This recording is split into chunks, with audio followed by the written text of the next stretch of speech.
Conclusion में हम बात करेंगे तीनों कंट्रीज की, इंडिया, चाइना एंड पाकिस्तान। अभी तक सबके रिफॉर्म समझ में आए, सबने कितना इंप्रूवमेंट किया, क्या इंप्रूवमेंट किया परसेंटेज वाइज, ठीक है, वो सब हमने देख लिया।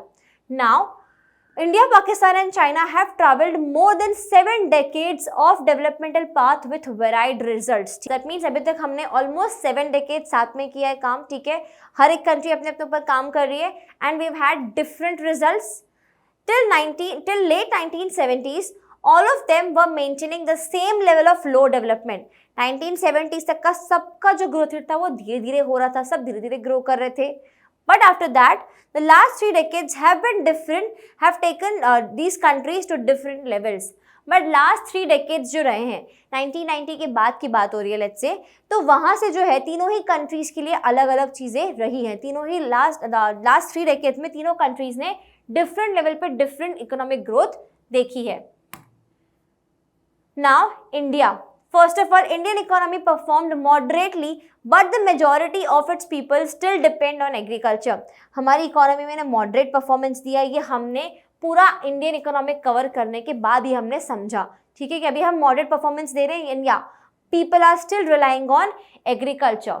India has taken many initiatives to develop their infra and improve the standard of living. Of course, इतने सारे चैप्टर्स हमने पढ़े तो वहाँ पे हमने देखा that we have different reforms, different schemes, different plannings, बहुत कुछ किया हमने, बहुत इनिशिएटिव लिए, बट अभी भी हमारा स्टैंडर्ड ऑफ लिविंग ग्रो उतना नहीं हुआ है, but we are still trying.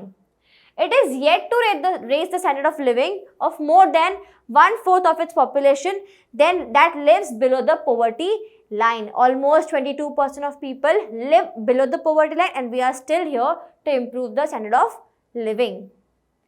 Next is Pakistan. Political instability बहुत मेन रीजन है यहाँ पे. So political instability, over dependence on remittances and foreign aid along with the volatile performance of the agriculture sector are the reasons for the slowdown of the Pakistan economy. क्या हुआ? Political instability हुई, that means nation के अंदर reforms एक तरीके से नहीं set हो पा रहे थे. उसके बाद क्या हुआ? Over dependence on remittance, that means foreign add हमें मिल जाए, बार बार हमें फॉरेन एक्सचेंज वाले हेल्प कर दें या फॉरेन से हमें कोई हेल्प कर दे, उसके ऊपर ओवर डिपेंडेंस हो जाना वो भी अच्छी बात नहीं थी. Apart from that agriculture sector ने भी with in the country agriculture sector भी अच्छा परफॉर्मेंस नहीं दे रहा था. जैसे कि हमने देखा पाकिस्तान के केस में एग्रीकल्चर सेक्टर ने अगर अच्छा परफॉर्मेंस दिया, if there is a good harvest तो अच्छा परफॉर्मेंस हो जाता है उस साल, हार्वेस्ट अच्छी नहीं होती तो परफॉर्मेंस लो हो जाता है. सो ये तीनों चीज़ें थी, instability, over dependence and volatile performance of agriculture sector, जिसकी वजह से स्लो डाउन हुआ. In the recent past, it is hoping to improve the situation by maintaining a high rate of GDP growth, of course.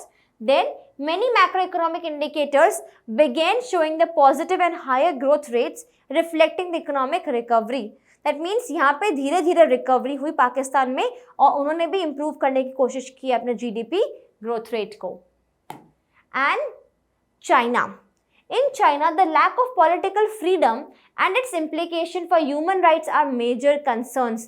आप एक country को grow तो कर लोगे, लेकिन अगर वहाँ पे लिबर्टी नहीं है, पीपल आर नॉट फ्री, उनको फ्रीडम नहीं है किसी चीज़ की, तो वो कंट्री डेवलप नहीं हो पाएगी. लोग कैसे रहेंगे इतने टाइम तक ऐसे? तो यहाँ पे मेन कंसर्न है political freedom and implication for human rights. However, in the last 4 decades, it has used the market system without losing political commitment and succeeded in raising the level of growth along with the alleviation of poverty. तो यहाँ पे क्या बोला जा रहा है? Market system use हुआ, उसके साथ साथ में ग्रोथ भी हुआ, पॉवर्टी भी एलिविएट हुई और हमने स्टैंडर्ड ऑफ लिविंग भी लोगों का ग्रो किया. China has used the market mechanism to create additional social and economic opportunities. Market mechanism, market system use करके उन्होंने क्या किया? Poverty elevate किया. Market mechanism use करके उन्होंने बहुत सारी opportunities भी generate करी. Next is by retaining collective ownership of land and allowing individuals to cultivate the land, China has ensured social security in rural areas. What they did? सबको छोटा छोटा land दे दिया, आप अपना अपना खुद कल्टिवेट करो, तो उससे क्या हुआ? लोगों को सोशल सिक्योरिटी भी मिली कि ओके ना, दिस लैंड इज माइन, तो एटलीस्ट इसका जो कल्टिवेशन है, जो फार्मिंग का इनपुट है, सब मुझे देखना है, जो इनकम है वो भी सब मेरा ही होगा. Public intervention in providing social infra brought positive results in human development indicators in China. Along with this, public ने जब intervention किया, that means government intervention जब हुआ, तब और infra develop हुआ और उसके और positive results आए. Now अभी तक हमने देख लिया कि चाइना, इंडिया, पाकिस्तान तीनों में क्या कंपैरेटिव एनालिसिस थी.